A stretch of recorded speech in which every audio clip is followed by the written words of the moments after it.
visitors ashore, please.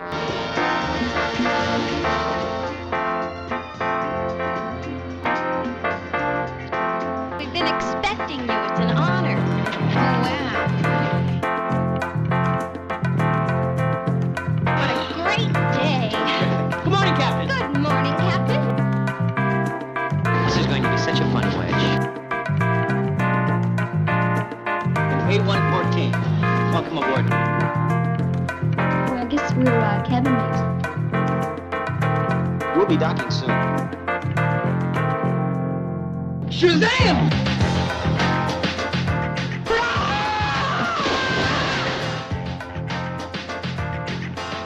I felt weightless for a second.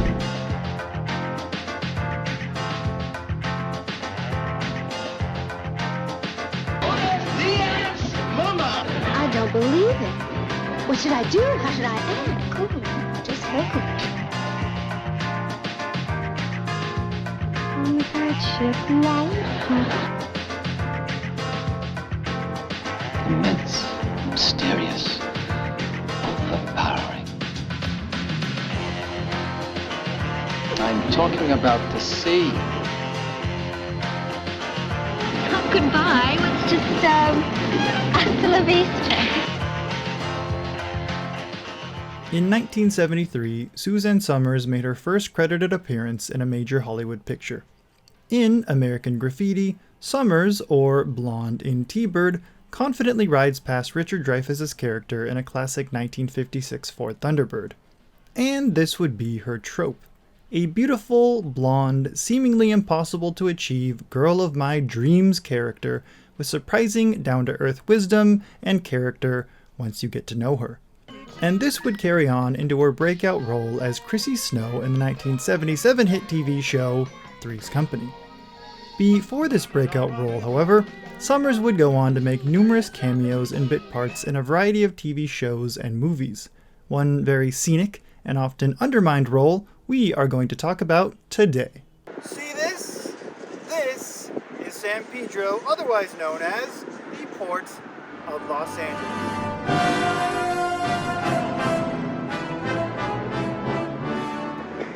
I mean, at least we're off to a good start. See that? General vicinity? That is where Suzanne Somers would make one of her last appearances before the starring role that would make her famous, as well as infamous. Aired September 24th, 1977, the Love Boat pilot met the eyes of millions of viewers on ABC quite a few months before Three's Company, actually. Makes you wonder if one influenced the other.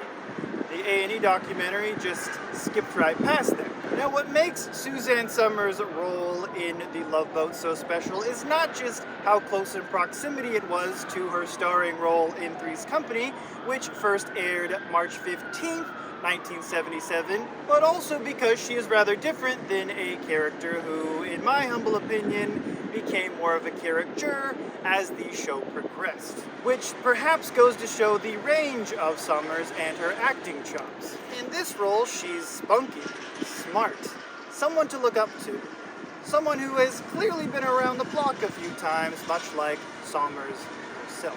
Speaking of filming locations, in the same spot where Somers herself trod, came a pair of up-and-coming starlets who, much like the Olsen twins, interchanged their role and became stars themselves. I am talking about the Pacific and Island Princess. Actually, it was the debut of the Love Boat that really helped put cruising on the map. No longer was it for rich millionaires and auto mechanics. No, this show would contribute to cruising as we know it today. So this new show and Princess Cruises both contributed in helping young people not only find love on the high seas, but find a love for the high seas itself. Now, anyone familiar with the show perhaps fondly remembers it as a quirky, bright, colorful, delightfully hokey hour that helped ease a very controversial and divided time. That doesn't mean it didn't cover some divisive topics, of course, and I think that is one of the qualities that made the show so popular. Mass media, especially in the days of television, hoped to reach a wide audience, and in order to do that, you need a careful balance. Evidently, they did a very good job of that. and it is something that Princess Cruise Lines has banked on till this day. And good for them. In today's video, close to the anniversary of the pilot air date, we're going to cover the first episode that featured a wide array of legendary and up-and-coming stars. And in this pilot episode, we get mostly the up-and-coming variety. We have Meredith Baxter Birney playing Sandy Rytell, known largely for Family Ties, Bonnie Franklin starring as Stacy Skogstad.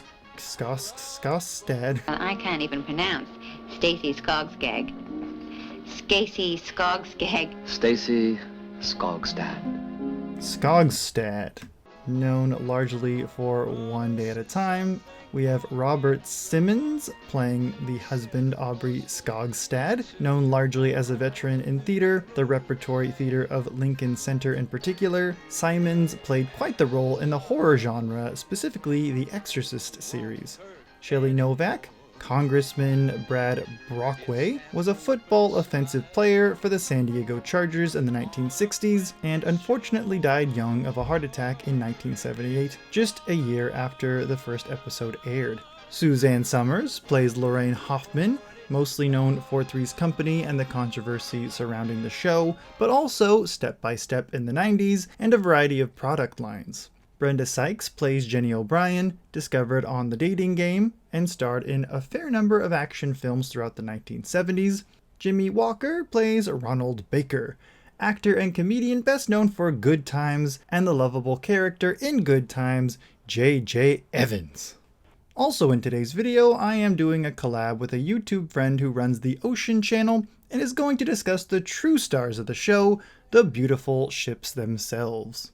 The Pacific and Island Princesses were built in 1972 and 1971 respectively. The ships were originally designed by Swedish architect Robert Tillberg, who got his big start designing ships such as the MV Kungsholm, which is regarded by many as one of the most beautiful ships ever made, and also the Oriana.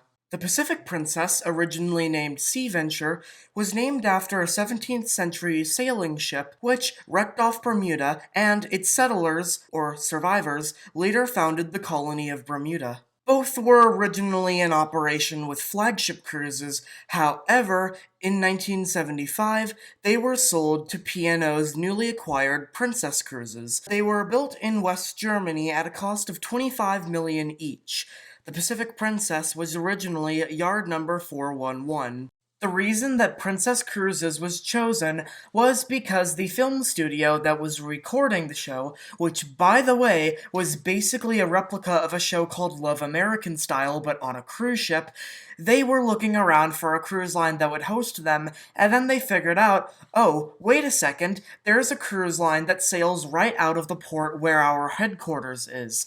Princess Cruises. So they asked Princess Cruises, they told them about their idea, and they accepted. And the Pacific and Island Princesses just happened to be the ships that sailed out of Los Angeles at the time or along the Mexican Riviera. So that's how they got their big start. But, of course, they weren't the only ships that were featured.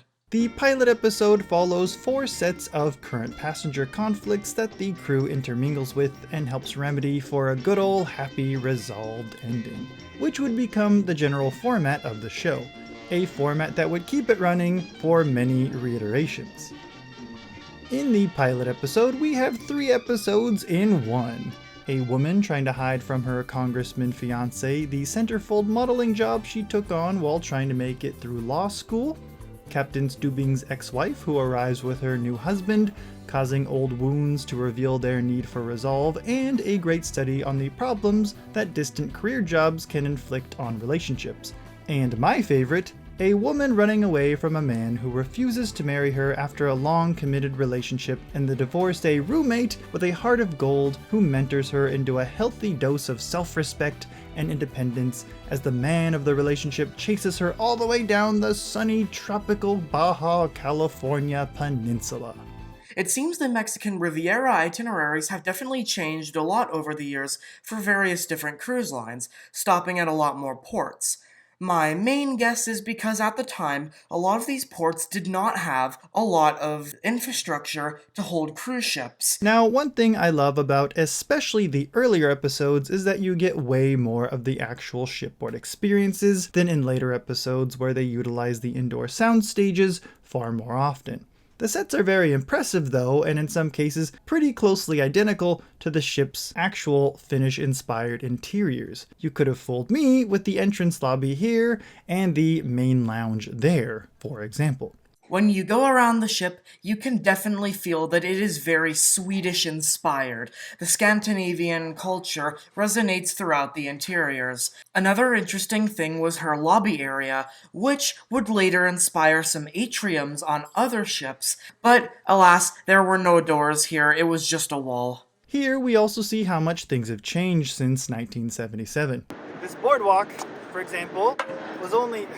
Might I say San Pedro has really changed over the years as well? From the World Cruise Terminal right across from me to the parking lot that I am situated in now with this boardwalk that was only installed back in like 2004 actually. Obviously, this is a TV show and some things are exaggerated even by the time period's standards. It is the nature of the show, after all. But it's wild to think that the nature of all visitors ashore is a thing of the past. 9/11 really did change everything. I was told that you could practically just waltz aboard the ship prior to that tragic day that changed the world forever. Where were we? We begin at the gangway where, as far as we can see, only our main characters are welcomed by one of our dearest cruise director friends throughout the series, otherwise known as the second coming of Shirley Temple. Well, first I'd like to figure out what everybody's got against Shirley Temple. Sing it, sister. And fun, witty antics begin a-brewin'. Another thing that has changed so drastically is the idea of cabinmates. All throughout the series, people are asking who their cabin mate is, the way we ask who our college dorm mate is today. Something so hard to wrap my millennial mind around. From the photos I can see of the staterooms, they were actually really tiny. This just shows that the rooms on the Love Boat show were indeed sets. Of course, though, the ship also had suites near the top deck. Also, is that Pyrex Corningware? Don't get me wrong, I love seeing Pyrex featured in any show, but on a cruise ship?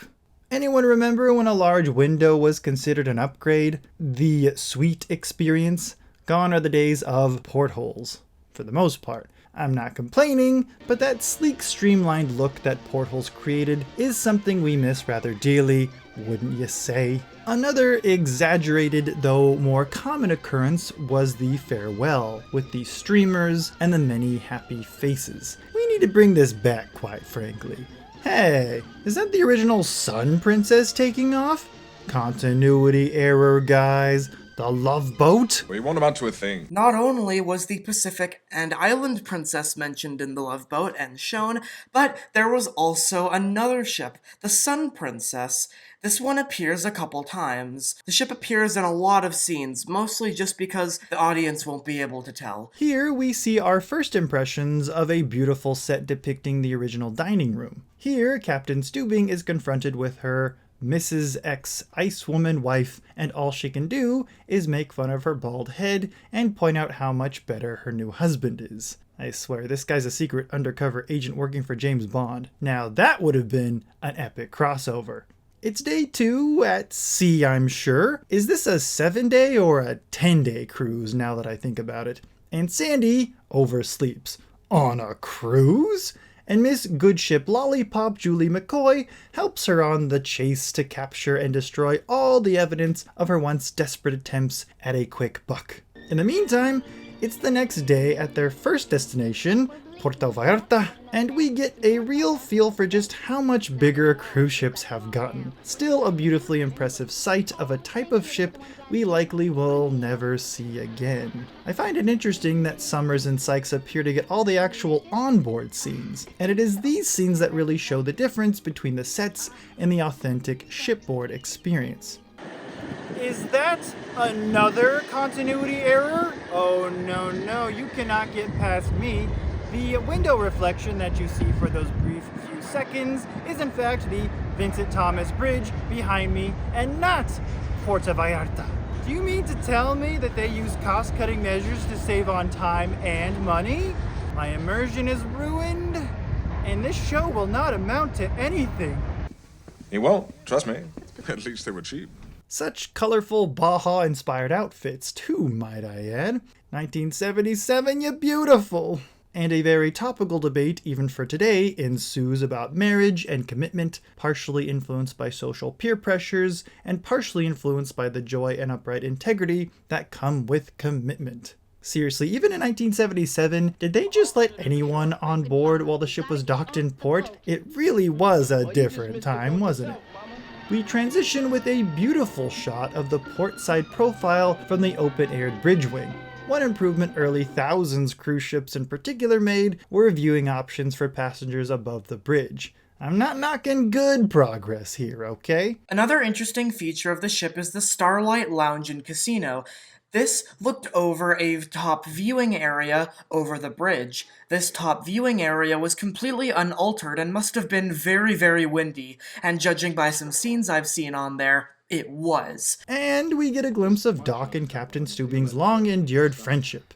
Before, Gopher felt domineered by Stubing, but we're starting to see his authority quenched by this terrible, bitter ex-wife. Perhaps this will bridge the gap and bring the crew closer and resolve this inferiority complex poor Gopher's been most oppressed by. Stay tuned. In the meantime, we get a glimpse of the 1970s ship Lido, which hasn't really changed all that much except in the category of scale. But how delightfully intimate. Ah yes, the Lido decks. When the Lido decks were first introduced on the Sea Venture and her sister, they were seen as really futuristic. When they were first introduced, one of their more unique features was their retractable sunroof. Hey! You took the best part! Even by 1970 standards, I'd say that's pretty chauvinist. Do you know what you are, Jack? You are a male chauvinist. Don't say it. Oink. Janet. Oink, oink. Meanwhile, Sandy almost endangers a fellow passenger and the ship itself. And Miss Goodship Lollipop of a cruise director here takes it all for a laugh. And to think, poor Gopher was reprimanded just because someone called him captain and he went with it. Identity theft is not a joke, Jim. Millions of families suffer every year. The poor sap. This set is based on the actual forward observation deck attached to the bridge, and it's used very often throughout the series. I feel like modern cruise ships' layouts have kind of detracted from the experience, mainly just because nowadays there's a lot less open space. Take, for example, the Pacific Princess. There's a lot of outdoor open space, but take the current Pacific Princess, not so much. The only area would maybe be the jogging track and your own cabin. It just seems like, overall, it's become more about making money than, the onboard experience. But I hope that gets turned around. This leads Jenny to get some unintended and inadvertent help advice from our man, the Doc. If the Congressman doesn't love her for things she's done in the past, he says, then maybe he isn't worth her love and enduring commitment after all. I see a pattern in the theming of this episode. And then we have perhaps my favorite scene of the entire episode, and no, it's not just for the quirky and thoughtfully planned meeting scene where we can only guess Ronald paid off the crew? Is that one of the ship's tenders?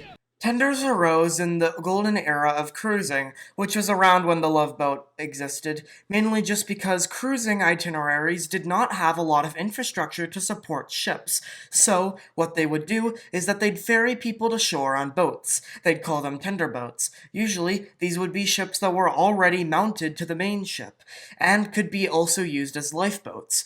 I feel like actually the Pacific Princess's tenders have held up pretty well. They feel like not much has changed, and that if you put them on a modern day ship, they would not be that out of place. And of course, to no avail. I ain't getting off the boat, Ronald. Just look at this authentically scenic Cabo moment, isn't it delicious? Suzanne Somers and Brenda Sykes are really aboard the Pacific Princess at the tail end of the Baja Peninsula. For real, in real life. Look at how much infrastructure has been added to Cabo since 1977. Oh, what a marvelous feeling. It's like I'm really there experiencing the sun and the deck and the windows and the height. Ooh, did I forget sunscreen?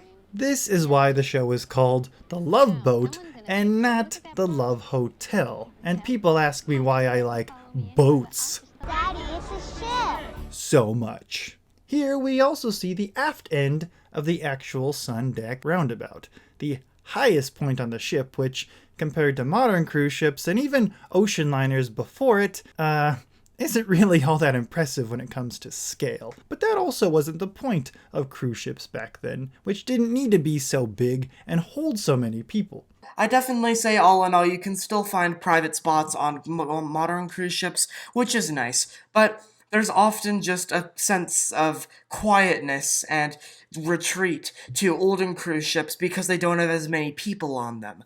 Another sense of how money has kind of ruined the cruise industry. I like how they put Jenny and the Congressman in a suite, or at least what would be considered a suite at the time. It subtly points to the Congressman's wealth while showing off the different accommodations available on board. Maybe the show will amount to something. But not before a reinvigorating night in the Bridge Lounge. Jenny is really getting her sense of independence back. Unfortunately, it's taking quite the toll on our dear bartender, and methinks I know precisely why. Oh, glorious transition scenes. Yeah, I can travel to the Mexican Riviera, but not in 1977. Cruel world, time truly waits for no one. While all appear to be enjoying themselves on the Lido, Stacy is having none of it. What a party pooper. But neither are the crew, the 5 most solid members of the crew, who all seem to have their breaks at precisely the same time. Is this where Grey's Anatomy got its inspiration from, by any chance? Y'all need to do rounds now! Now! Now! Is this a medical facility or a convention center? Well, we were just on our way I mean, she's not wrong about this, okay? I'll give her that much. This is the reason why you haven't been able to take care of the other passengers, Gopher. Get back to work. In the meantime, we get another authentic glimpse of Mexico, what Lorraine claims to be Ensenada. I'll believe her this time. See, Ronald, this is what I was afraid of. Now, it has been confirmed to me by multiple sources, and with quite the expression on their face, that getting across the border to Mexico was definitely a lot easier in the 70s than it is now. So I suppose he could be in a much worse predicament, and if I can be completely honest, I do love this scene. I don't know if I'd handle it as well as our man Ronald here, though. Another dreamy transition, as dreamy as these groovy 1970s Caribbean sunset blue trousers I'm wearing. You better believe I'm going to dress like this more often. And then comes the final straw, and a much heavier conflict resolution as well. Well, as I see it, we got a couple of choices. We can get a drink and go sit out on the deck, or we can get 2 drinks. Y'all need to do rounds now! Now! Right now! Now! Do it now! You cannot talk to me like this. Stacy, shut up! Dang, if I learned anything from the teachings of Jesus, it's that some people need encouragement and others need a good old humbling rebuke. Let me introduce you to the Pharisee on voyage 001 of the Pacific Princess, and also to the 5 most inseparable members of the 358 total crew member capacity we have seldom seen in this episode, probably because they're doing their job? How much do you guys get paid anyways? Look at that, Julie is drinking a mojito! Y'all do the freaking rounds or I'm gonna bust a nut! One sort of criticism of the show has been the personable and cartoonish nature of the main characters. In real life, this has always been a highly unlikely scenario, but the Love Boat and Fantasy Island, for that matter, are really one and the same, aren't they? Here is the insufferably impossible reality of art imitating life, or at least the life we would love and dream to see, fulfilling a fantasy. Where were we? And here again we get a wonderful aerial shot of the once really quite barren San Pedro, Los Angeles harbor. Hey, Alex the historian did a marvelous infotaining video essay on that once beloved ferry, the SS Princess Louise. Wonder if she'd still be with us today if she didn't sink. Some resolves are more hilariously screwbally. Jenny O'Brien, I am ready to give marriage a try. I've been doing a lot of thinking too, and I think your way is best. Why don't we just keep living together, okay? A girl changes her whole line of thinking and she says, Oh, nothing really? But I want to get married. Wait, weren't they just on ground level? And I don't know about you, but I think it would be pretty cool to know how he got his tire fixed and back to LA. Wait! I need closure on that anecdote! And another glorious transition of such a beautiful view of that cruiser stern. Just look at that profile. And no, I don't mean mine, but thank you. When the ship was originally built, it was registered in Oslo, Norway.